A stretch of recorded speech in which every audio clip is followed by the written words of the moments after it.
সজীবের জন্মদিনে কিছু উপহার দেবে না? দেবে আন্টি, দেবে।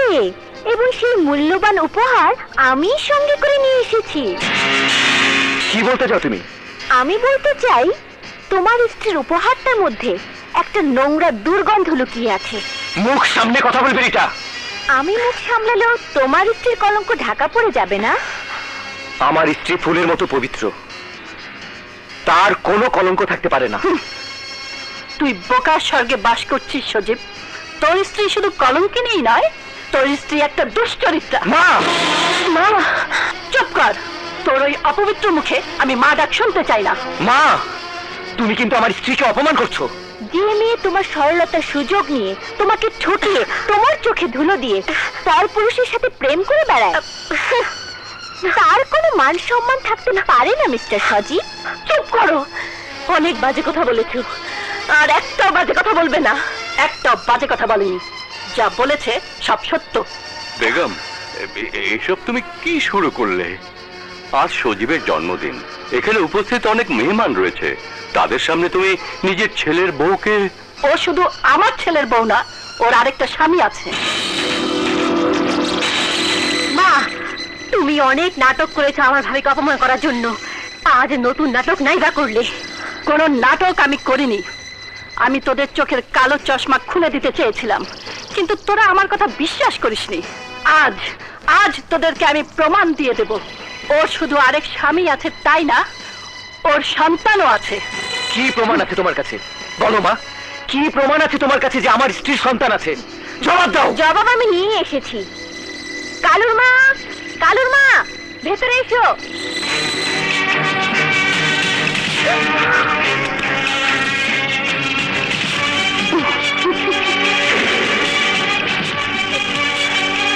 কে ওই মহিলা? ও হচ্ছে কালুর মা, আর ওর কোলের এই বাচ্চা। কালুর মা, তোমার কোলের এই বাচ্চাকে তার মায়ের কোলে তুলে দাও।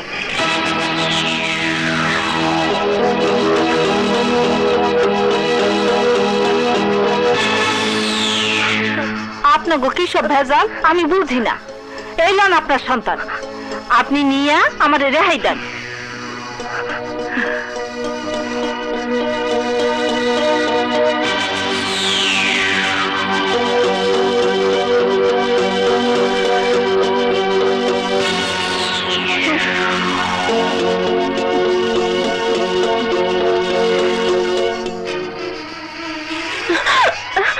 বর্ষা, ওই মহিলা তার কোলে বাচ্চা দিয়ে তোমাকে বলল এই সন্তান তোমার।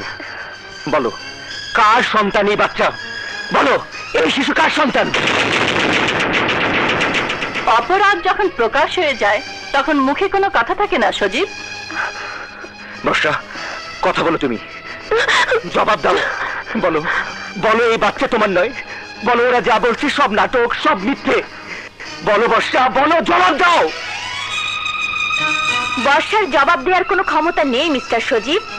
মা আর যাই করুক, নিজের সন্তানকে কোনোদিন অস্বীকার করতে পারে না। মিথ্যে কথা, এই সন্তান বর্ষার নয়। বর্ষা, বর্ষা, তুমি চুপ করে আছো কেন? বলো, বলো এই সন্তান তোমার নয়। বলো বর্ষা, এই সন্তান তোমার নয়। বলো। ও আর কি বলবে বাবা, ধরা পড়ে এখন পাথর হয়ে গেছে, আর পাথরের মুখে কোনোদিন কথা ফুটে না।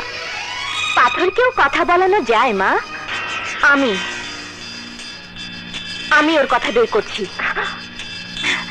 সেদিন মেহমানদের সামনে আমাকে তুই থাপ্পড় মেরেছিলি, আজ সবার সামনে সেই থাপ্পড় আমি তোকে ফিরিয়ে দিচ্ছি।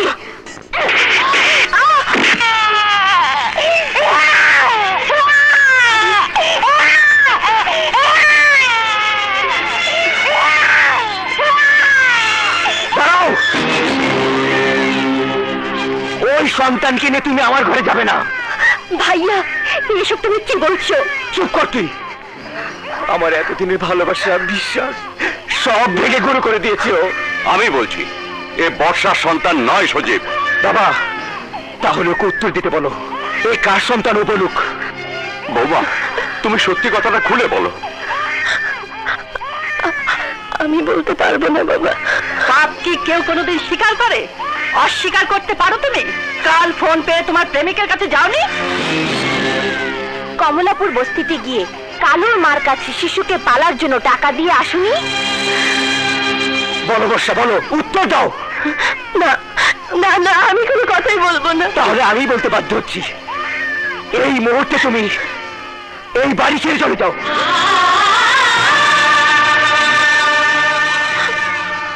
ওগো, এই কথা তুমি বলো না। তোমার নীরবতা আমাকে বলতে বাধ্য করছে আমি একটা কলঙ্কি নির্দোষ ছেলে মেয়েকে নিয়ে সংসার করতে পারবো না।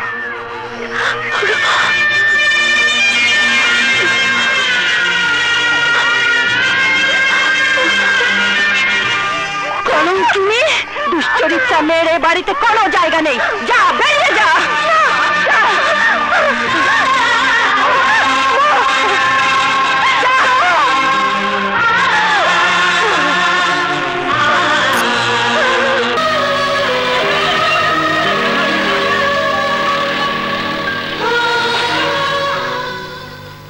সজীব, সজীব, কোথায় যাচ্ছিস? মা, আমার ভালো লাগছে না, আমি একটু বাইরে যাচ্ছি। শোন, তুই মন খারাপ করিস না বাবা, আমি তোকে আবার বিয়ে করাবো। সর্বনাশের কথা। না মা, মানুষের জীবনে বিয়ে একবারই হয়, আর আমার সে বিয়ে হয়ে গেছে মা। আমি এ বিয়ে স্বীকার করি না। তোকে সোজা সরল পেয়ে তোর চোখে ধুলো দিয়ে বিয়ের নামে ছলনা করা হয়েছে তোর সাথে। আমি এবার তো সত্যি বিয়ে দেব। রিটার মার সাথে আমি আজই বিয়ের কথা। না মা, না, আমার কপালে বিয়ের সুখ লেখা নেই, আমি আর বিয়ে করতে পারবো না মা।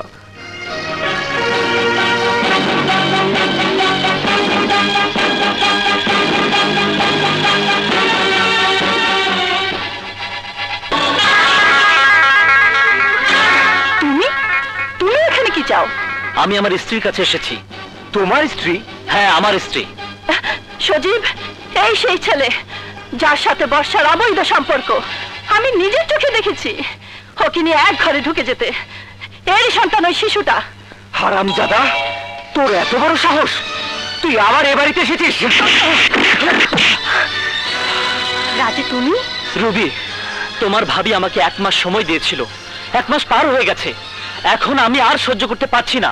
তুমি আমার সন্তানকে আমার কাছে ফিরিয়ে দাও রবি। তোর স্ত্রী তোর সন্তানকে নিয়ে এই বাড়ি থেকে বেরিয়ে গেছে। যা, তুই এখান থেকে বেরিয়ে যা। আমার স্ত্রী আমার সামনে দাঁড়িয়ে আছে। কি বলতে চাও তুমি? এতদিন আপনাদের ভয়ে আমি যে সত্য কথা বলতে পারিনি, আজ সে সত্য কথাই আমি বলতে এসেছি। আমার স্ত্রী রবি।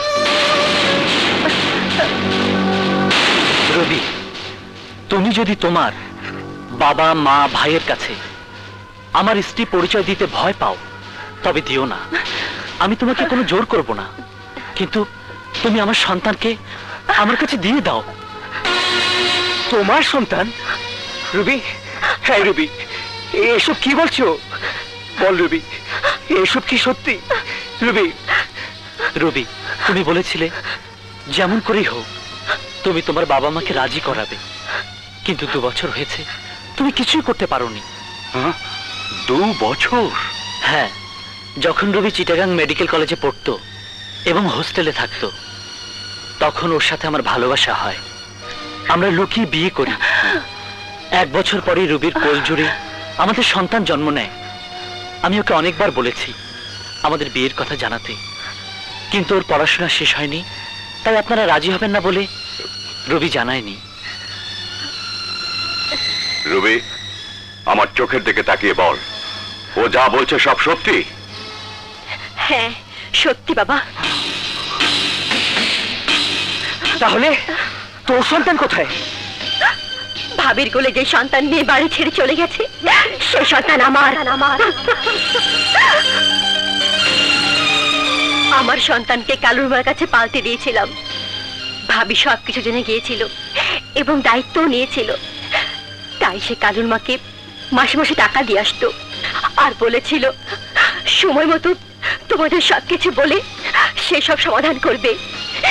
কিন্তু ভাবি সে সুযোগ পেল না।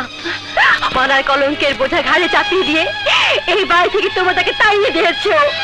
তাহলে কেন বর্ষা এ কথা প্রকাশ করেনি? কেন বলেছে ওই সন্তান তার? আমি ভাবিকে কসম দিয়েছিলাম, তাই সে বলেনি। ভাবি দুশ্চরিত্রা নয় ভাইয়া, ভাবি এক সতী সাবিত্রী নারী, নারী জাতির গর্ব। এক নারী হয়ে আরেক নারীর সম্মান রক্ষা করে কলঙ্কের বোঝা মাথায় নিয়ে নীরবে চলে গেছে। হে আল্লাহ, এসব আমি কি শুনছি, এসব আমি কি শুনছি? বলো মা, বলো বর্ষা দুশ্চরিত্রা, এখন কেন বলছো না বর্ষা কলঙ্কিনী? মা, যে বংশ মর্যাদা দিয়ে তুমি অহংকার করতে, আজ কোথায় তোমার সে অহংকার? কোথায় তোমার মান সম্মান? একটা নিষ্পাপ মেয়েকে কলঙ্কের অপবাদ দিয়ে তাড়িয়ে দিতে তোমার বাড়ির মান সম্মানের দেয়ালে কি একটুও ফাটল ধরেনি?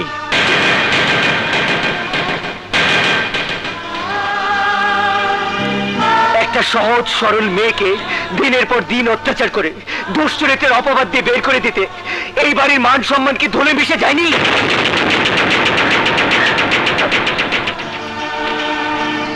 মা, তোমার নিজের বিবেককে একবার জিজ্ঞেস করো। যার মুখ তুমি দেখতে চাওনি সেই তোমাদের বংশের মুখ রক্ষা করে নীরবে নিঃশব্দে চলে গেছে। মা, আমি যাচ্ছি বর্ষাকে ফিরিয়ে আনতে। যদি আমি বর্ষাকে না পাই তবে কোনোদিন আমি আর এই বাড়িতে ফিরে আসবো না, কোনোদিনও না, কোনোদিনও না, কোনোদিনও না।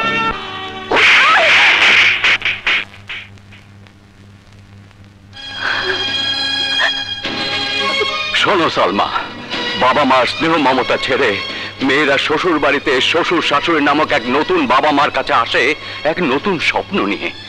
বাবা মাকে ছেড়ে আসার দুঃখ শাশুড়ির ভালোবাসায় ভুলে যাবে, অথচ তুমি ভালোবাসা তো দূরের কথা, বৌমা আসার পর থেকে ওর জীবনটাকে বিষিয়ে দিয়েছিলে। বউ শাশুড়ির সম্পর্ক হবে মা আর মেয়ের মতো। বউ শাশুড়িকে মায়ের মতো সম্মান করবে, আর শাশুড়ি বউকে মেয়ের মতো বুকে টেনে নেবে। আর তুমি কিনা বৌমাকে কলঙ্কিনী চরিত্রহীন আর মিথ্যা অপবাদ দিয়ে বাড়ি থেকে তাড়িয়ে দিয়েছো। এই যদি হয় বউ শাশুড়ির সম্পর্ক, তাহলে বাংলার প্রতিটি ঘর হয়ে উঠবে যুদ্ধক্ষেত্র। আর কোনো মেয়ে বউ হয়ে বাবার বাড়ি ছেড়ে শ্বশুর বাড়িতে যাবে না।